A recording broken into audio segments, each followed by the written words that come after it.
You're listening to the Suave Lover podcast with your hosts, Benjamin Ritter and James Amaro. SuaveLover.com, advising gentlemen on the art of romance.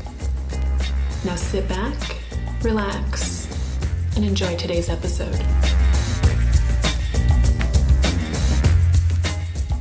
Okay, so the last fist fight I got into, I was in grad school. And I was walking down the street, and I went to a Thursday night drinking club all the time for the Thursday night drinks. I'm walking down the street, and it was one of those things where, like, the drunk dude staggering out a spoon walks right into my shoulder. He, like, half hits me, and I start laughing. I'm like, it's this kind of fucking night, right? I wasn't picking a fight. I'm with one of my classmates. I'm laughing, and I think he's like, fuck you, and so he gets in my face. It's like, take down the big guy. It's one of those things that drunk guys do, is like, I'm gonna take the big guy down. Like, if you get really drunk, you've seen this, the Chihuahua effect, the Napoleon complex kicks in high. So he swings at me, and the girl that I'm walking with holds my arm, because, like, I'm just gonna defend myself, right? And she holds my arm, and he lands on me. I'm like, oh, I can't even... So he clocks me, like, really good, but I'm pretty drunk, so I don't feel it. And I'm like, oh, jeez, you're such a dick. And so I turned around, and I just went straight for the middle of his face, like, right between the eyes, as hard as I could. Then his friends came, and it was a straight-up fucking brawl. I'm 35. And I'm fighting these fucking dudes in the street. Hey, I didn't pick the fight. I was trying to dissipate, and ever since then, I've been a peacemaker. I do have to say I would like a all-out brawl at some point. I also haven't ever had a good enough reason to fight. There's not a lot to fight over. No. Physically harm someone. No. You'd much rather use a gun to settle your differences. Yeah, I tend. My father brought me up saying that if you ever get in a fight, make sure the guy can't get back up. Well, you've been in verbal. So if you ever get in a fight with, let's say, a girlfriend. Sure. I'm very much a peacemaker, but... Make sure she can't get back. I was going that way, and then I was like, no, I shouldn't go that way. I'm glad that you left it for me to be that guy. But you talk about abuse. Yeah. No, but by the way, I want to talk about fighting, and I'd never, ever, ever think that you should be physical in a relationship unless it's in the bedroom or in a public place, or it's negotiated. Sure. Negotiated. No, but you're going to argue. You're going to fight. You're going to have disagreements. Yeah. When's the last time you got into a fight? Verbally, socially, sexually, with your romantic significant other? This morning. Right. Yeah. How often do the fights that you get into with your significant other lead to the end of the relationship? Like every time? No, we've been sort of having to work through the fighting protocol lately. And the thing is, there's a world of difference between... Fighting protocol? I'm not kidding, right? Like, I mean... 3-step process, 6-step process. But I hate that it's like that. But if you fight unfair, or if your fights are actually random sort of petty reprisals about, hey, you know what you did last month or whatever, that's really different than if you have a legitimate disagreement and you want the better for each other and you're trying to bring that out. Because, look, if you find yourself in this situation where all you're doing is fighting, nobody wants that, right? On the other hand, you're going to fight. You know you're going to fight. You know you're going to disagree. So there's a difference between constructively fighting and just fucking digging into another person because they're around all the time. So what are some constructive fights? Oh, how do you live? How do I live? You live with a roommate. You're a bachelor. How do you live? Well, I meant constructive fights with your significant other. That's what I'm talking about too. So you have a way of being harder, softer. No, harder. No, softer. No, harder. No, I mean you have a lifestyle. You've got it's your castle and your way of being, and you have expectations about when you can be around, when you're not going to be around, and someone encroaches on that. They violate your expectations, because really, isn't that what all your fighting ever is all about? Is like you have a set of expectations or values or whatever, and someone doesn't agree with them or line up with them. Yeah, and those expectations could be personal expectations or those imposed upon you from the person that you're with. Sure, completely. Yeah, right. So it's like, hey, you know what? I remember one really crisp fight about level of communication. It's like, you know what? When you're not around, we don't chat, we don't hang out, that was the expectation. That's what we got into the fight about. Is like we were only casually dating, and there was too much not casual stuff going on, and that was the essence of the fight. Is bad expectations. You know what I mean? And that wound up being a deal breaker, but at least it got surfaced. This guy asked me the other day, he said, let me tell you the situation that I'm in. So I was with this girl for a few years, and she told me to set a date. So she wanted to get married. And he's like, I'm not going to set a date. She said, you don't set a date, we're done. He's like, I'm going to call her bluff. So he told her that he wasn't going to set a date. She said, okay, we're done. So they broke up for like 2 or 3 years. He's like, recently contacted me, going out again. And he's like, I'm a little worried because I don't know how to handle this. And I'm like, well, did you set the expectations? Do you want to get married right now, or are you looking to just kind of date casually? Yeah. He's like, well, I'm not looking to get married still. And I was like, you know what she probably thinks? That you couldn't set a date before, but now you're seeing each other and talking again, that you're ready to set the date.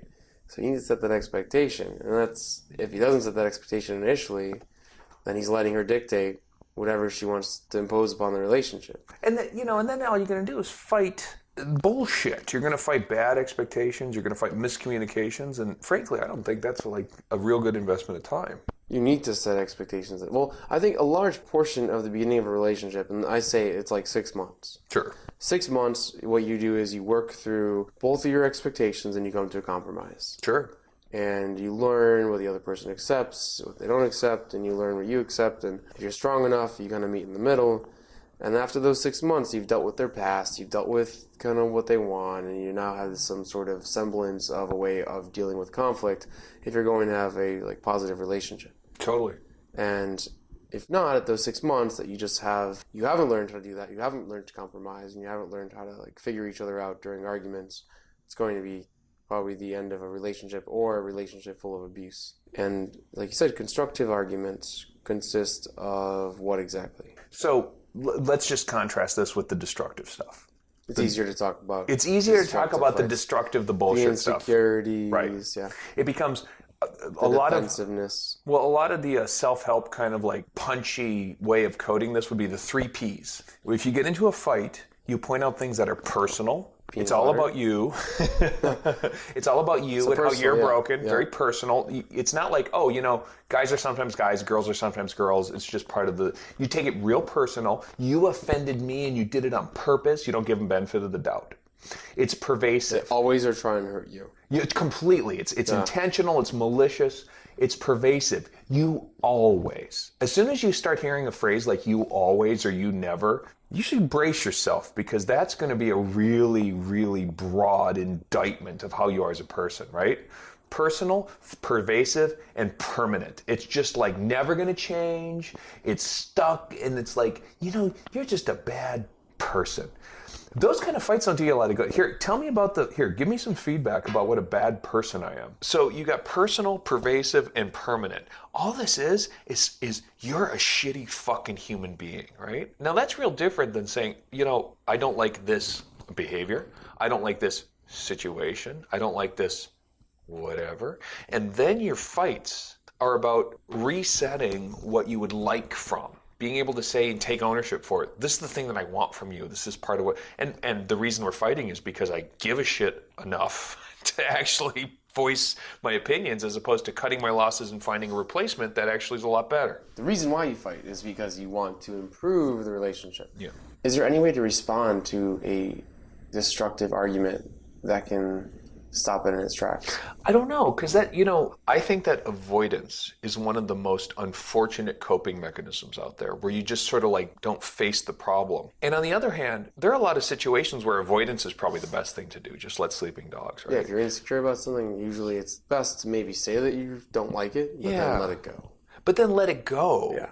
Right. So avoidance is also really bad if you're having a really bad sex life and you avoid it and then go fuck somebody else. And you don't actually, right? So it's like a real tenuous kind of balance between how serious is this thing, but if your coping mechanism, if your basic coping mechanism is avoiding things, that's probably not very healthy. But to your point, if you're dealing with an onslaught of aggression or sort of baiting into a fight, by the way, I think there are a lot of legitimate reasons to fight, to straight up disagree and get it all out there. And it's you did something that was really fucking mean-spirited or whatever, or you need some kind of confrontation is important. Sure, of course. But when you're talking about avoidance, it's very easy to constantly get a destructive argue, like someone's fighting with you destructively all the time. Lots of pressure, lots of kind of, it's just getting to the point where you're just like, if you just let it pass through you, you don't really listen to it. Yeah. Let them complain as much as they want. Yeah. And you're just like, eventually they'll stop complaining and you go back to normal. Yeah. And so that's the whole avoidance, and it's like you're not fixing anything. It's an abusive relationship, and I think a lot of people allow that type of interaction to go on. So they're gonna bitch at me for about 45 minutes, then we're gonna wake up tomorrow and everything's gonna be okay. And then you just build up this resentment, and also you tend to not listen anymore to your partner when they have an issue, because you're just like, they're just crazy. And that's a bummer, because that resentment thing, that's a really good predictor of a relationship falling. Weren't you saying something about like long-term relationships? Yeah, there was a study. It was basically the greatest predictor of divorce within like 10 years was how you handle conflict in a relationship, how you argue. Yeah. And when the researchers saw that couples were arguing with resentment or contempt, then those couples were more likely to divorce than any other couple. Because of course it makes sense. If you have a lot of contempt for the person you're with, you might have a lot of attraction, you might have a lot of love, a lot of admiration, but when you include contempt, it's not that it cancels it out.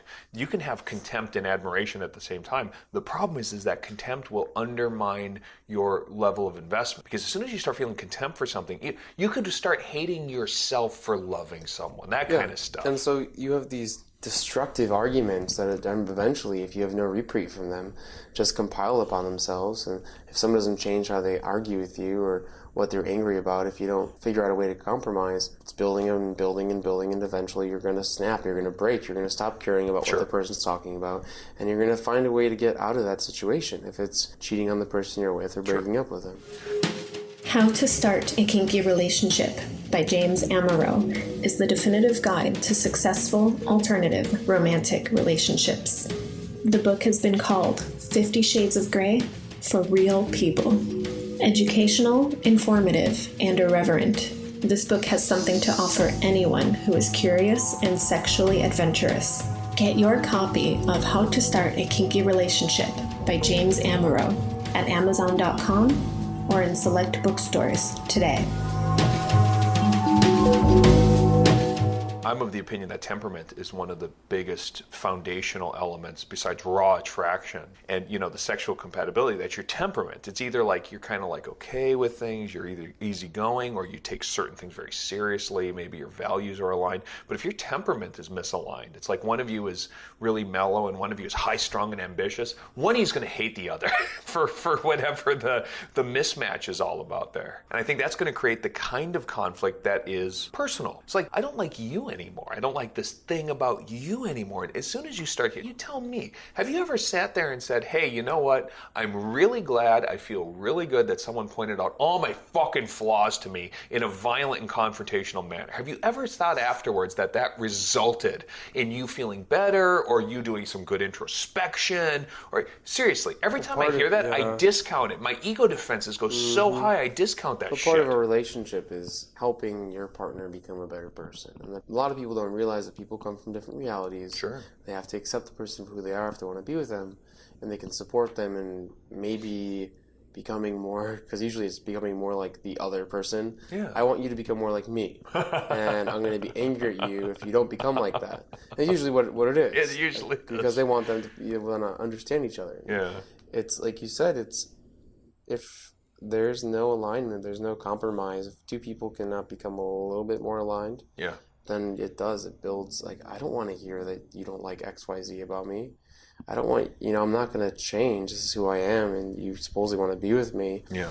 People have to understand that. And if not, then you have these destructive conflicts. I think that taking a negotiation class, just like negotiating for the price of a house, I think that should be a prerequisite for actually seeing anyone on the regular.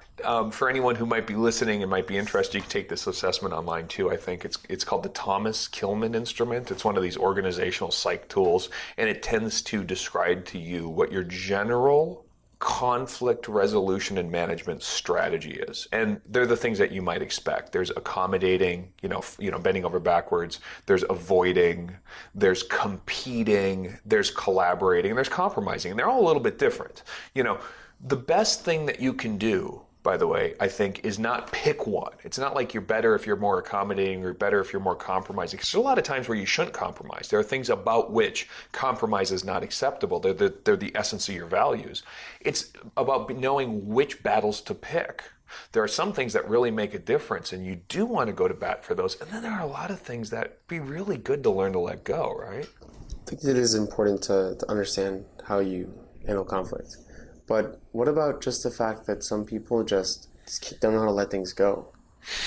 I mean, you can usually, if you look at a relationship, no, really, if you look at a relationship and you look at these destructive arguments people have, Yeah. usually you take Joe and Judy, and you take Alex and Morgan, or any couple, and each couple probably has one or two things that they always fight about. Sure. And that's usually the case. Relationships have one or two things that you will constantly fight about. Yeah. Unless you figure out that that's the one thing you're always going to fight about, and either you accept it and just never bring it up again, Right. or let it eat away at your relationship. Because conflict, like I said, it builds over time, and if you keep fighting about one thing, it's going to break your relationship.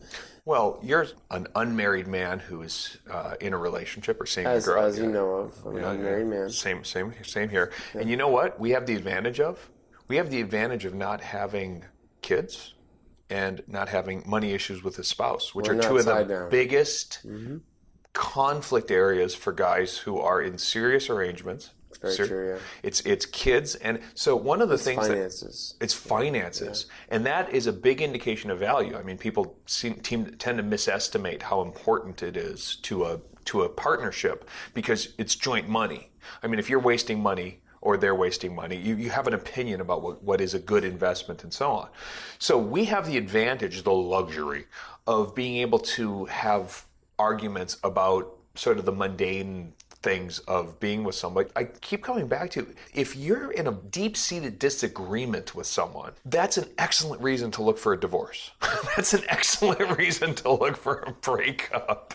Because those deep-seated disagreements are one of two things. You either surface them and you come to an agreement, or you fail to surface them. They tend to linger and petty and then you build resentment. That's right. That's why it leads to divorce. That's right. We kind of touched on how to handle someone that handles conflict negatively. And you talked to avoidance is not a strategy. At some points it is. I think avoidance is good for avoiding getting yourself into destructive arguments, but not how to handle someone that's being destructive towards you.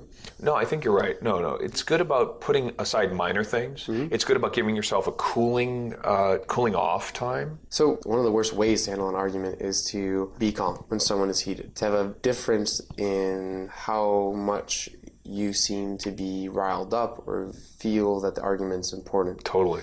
And so if you're really heated about something, and I'm just like, whatever, it's okay, don't worry about it, you're going to get more heated up. So the strategy that I've learned is to match where they are, and then every few moments, take it down a notch. So what you're doing is you're meeting them and how important the situation is. So if they're screaming at you, at one point you get really riled up, and then you bring it down a second. And so you're meeting them at their energy level and slowly bringing them down to have a conversation with you about the topic that they're angry about. And usually with women, I had an issue in the past with being comforting. I thought, arguments, yeah, let's argue. Where a lot of times someone will have an argument because, well, when it's revolved around insecurities, they just want to know that you care about them. That you care, totally, right. And so you have to meet them at their energy level and slowly bring them down and bring them in and then show them that you care. That's the strategy that I've normally used, and that's the strategy that I teach to clients. Mm-hmm. I got this actually from my old roommate, and I think this is actually very similar, but it's in a different tone. I sometimes seethe with anger. I don't express it as anger because I can become very cerebral, and as a result, it's a very low-key kind of a cynicism. And one of the things I learned from my old roommate is that she told me her boyfriend wouldn't listen to her when she talked about what got her angry, but when she got panic, like when she became expressive, it transmitted. And he's like, oh, when I make her mad, I don't do the makes her mad things. So I think there's actually a real kind of like insight in saying, look, if you want to convey something, a little theatrical anger to demonstrate or theatrical frustration is really helpful. It's a little bit like you say, match them at their level, but sometimes you want to establish a boundary or frustration or something. And the tendency I have to say, wow, that really makes me upset. I kind of get, what I get is, I think that transmits, oh, that made me upset. And by the way, I'm going to be coming home at 6 p.m. tonight. It's cerebral. And to actually make it clear, just because I'm not giving you the brunt of my anger doesn't mean it doesn't make me angry. I think it's helpful to be able to sort of theatrically kind of create a sense of, God, sorry, you know, even though maybe you're not in James has turned into the Hulk. in the Hulk smash. Even if you're not feeling it in a deep sense. But remember, the point of conflict. It's like when you're sad about something and shedding a tear to have her realize that you care. Completely. I mean, it's the point of conflict is not to reach a new state of not being in conflict. It's not to reach a new peace. It's to reach a new understanding.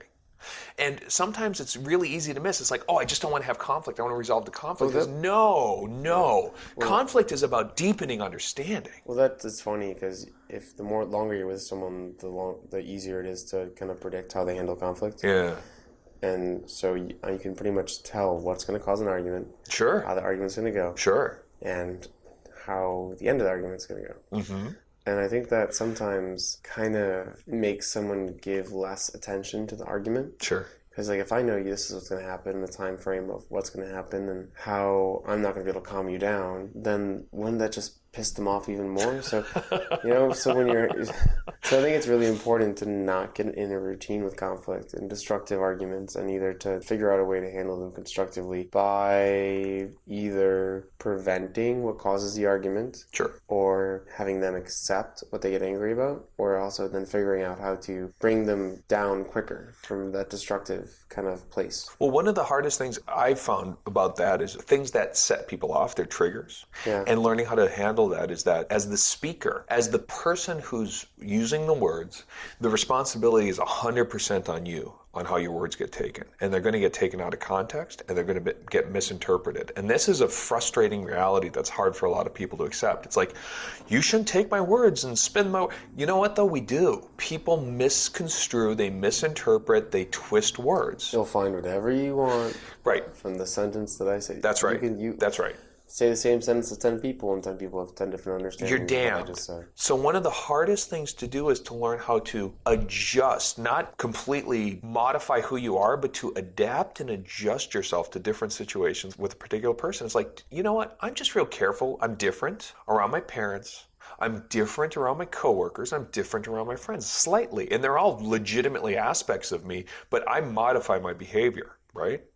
And when you're around a person, you might find that when you drop those little insinuations or suggestions that they rile them up. Just stop doing it. Quit baiting someone into a fight when you finally realize that's what's going on. Yeah, to just bait someone, to give them a little slider. I'm not touching you. That's what you fucking do with your siblings, right? Don't do that with someone you care about. Do you like conflict? I don't think that it's anything other than having a difference of opinions, and that's the human condition. You have differences. But that's what I don't agree. I don't agree that a relationship needs conflict. Well, you have differences. So how do you resolve differences? Sex. Angry sex, ideally. Angry sex. Okay, differences are just going to happen. It's very rare that you're going to find someone that thinks exactly like you think, and never pisses you off, or doesn't have a past, or... I'm big on the phrasing here. Goals for the future. I don't believe in conflict resolution. I don't believe in conflict avoidance. I believe in conflict management. I believe you're going to have conflicts. You're going to have disagreements that you want to enter. Only have styrofoam plates in the house. Enter plastic silverware. Enter the conflict from the perspective that it's worth it. Enter the conflict from the perspective that your partner is worth it. You have arguments because you're trying to fix a relationship, to keep the relationship healthy. I'm angry about something. Yeah. Can we please fix this so I can be happy again? With you. Yeah, with you, because I want to be with you. Otherwise, I'm going to fantasize about someone who's going to make me happy, and then I'm... Right. So I'm investing in this. So the first thing is it's conflict management. Second of all, if you're the kind of person who is somewhat introspective, maybe you keep a journal, maybe you learn about it, tell the other person, don't hold it back because you're afraid or ashamed or whatever. Tell the other person what it is that's setting you off and say, you know what would make it so that we're not fighting? I'm going to give you the tools. Now, not everyone will pick up on this, but if you can say, this is what I want. So bringing it up, though, is not, you do this. No. I feel I state stuff totally. I feel this way because I feel this way when you do this. I feel because.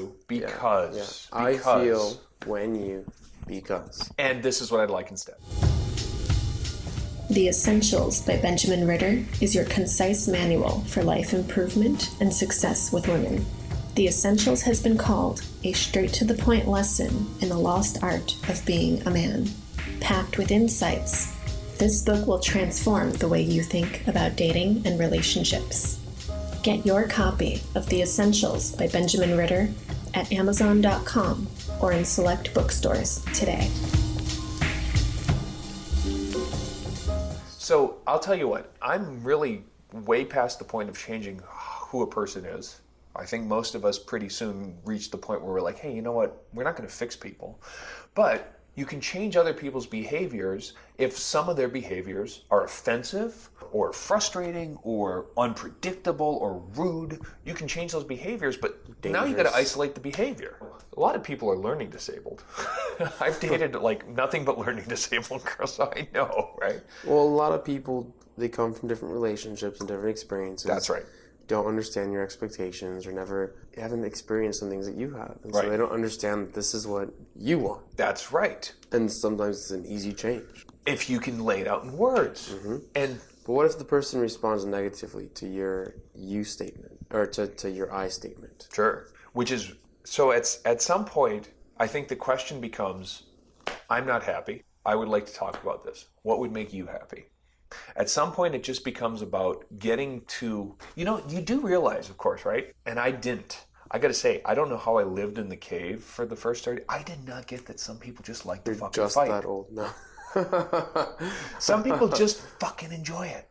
They drive thrive. off it. It's because they're family, they're drama driven. It's exactly right. I lately have been able to predict how someone fights by watching their family fight. No kidding. So easy. That's great. Now, it's funny, though, because just personally, my sister fights completely differently than I fight. Okay, fair enough. And so I'm wondering where that kind of divide comes from. You can see where certain ways of fighting and handling conflict are from the family. Sure, because it shows a lot about like how you care about each other, how you communicate with each other. How they grew up. How did this person receive love? Right. If they have not received, then they will expect to receive love in that way. That's right. And if they don't get it, then there's going to be conflict as well. They're not going to feel loved. They'll be insecure. And then if you ever have an argument, how did this person handle arguments when they were growing up? Sure. How do they perceive arguments growing up? It's how they learned how to fight. Listen, you get the chance when you're close to someone to get onto the narrow, onto the petty, onto the small, and lose yourself in the minutia instead of take to the big picture, right? How does all conflict get resolved? Oh, you mean when like an issue that they've been holding inside for 6 months comes out when you're arguing about something completely differently? Or you're arguing over their choice of a tire. You're arguing how they fucking brush their teeth. You're arguing over petty shit. And the big picture perspective should be, if you are serious with someone in any level of serious, you want to see them regularly or whatever, it's because you have big goals. It's because you have something in common. Isn't it funny how little people fight when they're not really invested in a relationship? That's right. You don't give a shit. Yeah, That's right. When you get into, especially at a later age, and then you get involved exclusively in everything that was accepted before, now is like the biggest thing in the world that's ever happened to them. Right. What is that switch? Why are there political alliances that happen all the time, right? All of a sudden, the people who you never believe, the conservatives and the farmers, are all together because they hate taxes. The thing is you're together with someone because you have something in common. You believe something. It's not merely because they're convenient. There's something else going on. And if you don't remember that, if you don't sort of get that, maybe your relationship is suffering from the fact that you're not going out enough, or you're not into each other enough, or you got busy with your petty minutia. So now you find fault, because if you're around someone a lot, you're gonna find fault. There's a lot to hate about other people. Do you think that you should live with someone before you get married to them? I think that you should never marry. Wrong question. Talking to James, wrong question. I can tell you, I think that you can be happily divorced, and that's probably the best way to be. Actually, you know what? Do you think vacations are good? I think vacations help predict how you handle conflict. You mean with your significant other? Time ways with your significant other. I think staycations are much better. Having spent the weekend in, I would much prefer that. What was the most recent constructive conflict that you've had recently? Yeah, It was constructive conflict we've had recently. But interestingly, it was based on work. And it was sort of differences of opinion. It's like, you're not doing what I said. You're not doing what my expectations are. And it's like, there are a lot of ways of handling it. You could be passive aggressive. You could be bitchy. You could be whatever. But it was a work kind of a situation. Work relationships and love relationships are different in the level of sex, not the dynamic. And in this case, it was just coming back to, hey, you know what? You said you're going to do it. It comes back to, if you're not a person of your word, that's okay. I'm just going to treat you differently than if you do what you say. And this to me is fundamental to how relationships work, is either you're a person of your word or you're not. And that's actually pretty Boolean to me. I think if you don't keep your word very often, you're that kind of person who doesn't keep their word very often. And if you are the person who keeps I know you are a person of your word. Right? Mine, if I say something, I make very few promises. I keep them all. And that's one of the few things you can bank on. I'm not nice. I'm not friendly, but I do what I say I'm going to do. So this was one of those where it was like, look, your word counts because that's how I'm going to predict how you are. And if I start finding that your word's no good, I'm going to predict you to violate your word. And I'm not going to trust you. That was the latest conflict. And it resolved itself by kind of spelling that out. I did it a little more tactfully than saying, but yeah, it was like that. Why is it that if you don't keep your word once or twice, that tends to be more pervasive than keeping your word the majority of the time? Oh, well, because we like to find exceptions. We just know. It's so frustrating. Is it because we think negatively? Is that the case? I don't think so. I think it's because we look for deviations. We look for unfairness. We are wired. The brain science shows that we find incidents of unfairness so much more quickly and easily than we find standard conformity. So one of the things that they do is they give logic puzzles to students and undergrads, and the students can't figure out the logic puzzle, okay? But the logic puzzle is basically the same as a guy carding for age at a bar. If you are under 21 at a bar, going into a bar, you can detect for a violation that claims for a certain age condition. It's really easy, actually, right? You know intuitively how to look for violations. And because that is so easily salient, easily referenced, and you look for things where it's like, you said this and you're going to do that. You said it. We look for these violations, and they're just vivid to us. So you can do perfectly normal, conformist, whatever, things that you said you were going to do 100 times. It's the 101st that suddenly becomes blow up. Mm-hmm. And it's because of the way that we're wired. So it helps to know that. You aren't going to get off the hook. Yeah, you're just going to deal with it. But I think people tend to blow things out of proportion. No, I think you're right. We spend so much of our time trying to detect hypocrites, and we put this into our relationships.